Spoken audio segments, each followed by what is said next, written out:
See, when I was a little bit younger man, I met a woman in business who changed my world, rocked my mind, and was witty and wise all the time. And when I make these audio casts, I have the right to decide what I'm going to talk about at any time.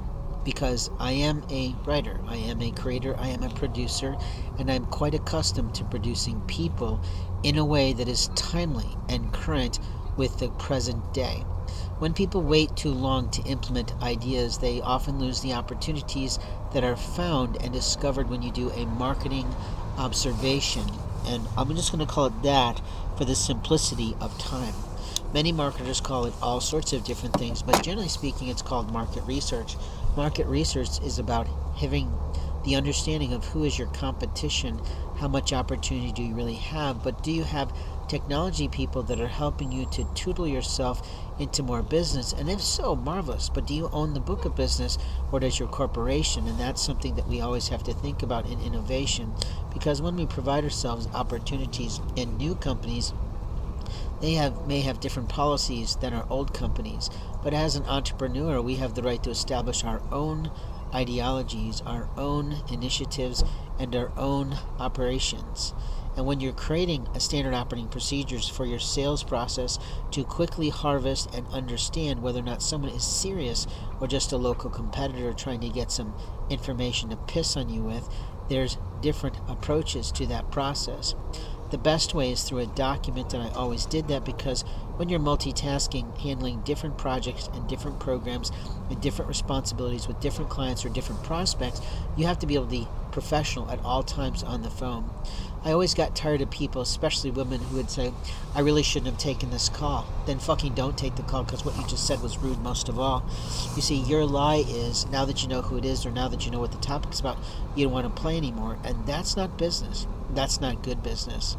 It's actually false marketing. It's saying, I'm open to everybody, but you're really not. Now, in a small business practice, we absolutely have the right to target the right market for us.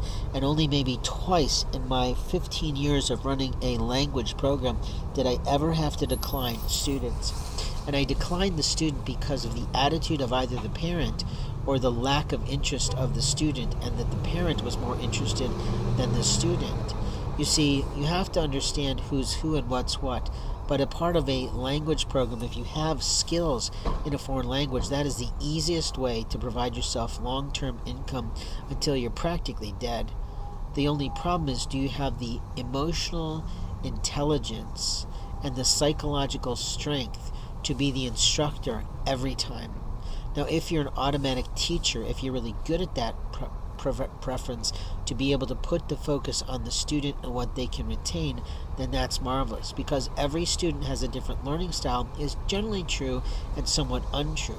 Every teacher has a certain teaching style is true and somewhat untrue. You see, standard operating procedures often work best with the majority of people. When you have a student with certain types of psycho-emotional needs, then you have to adjust yourself in what you say and how you do it. I retain my students, generally speaking, for 4 to 6 years.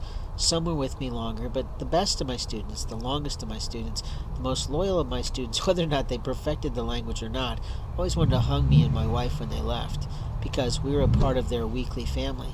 We are a part of their extension of the village of raising a child, rearing a student, helping them understand how to study and how to produce, and the truth of the world. That if you don't study, if you don't prepare, you're not ready anywhere for anything.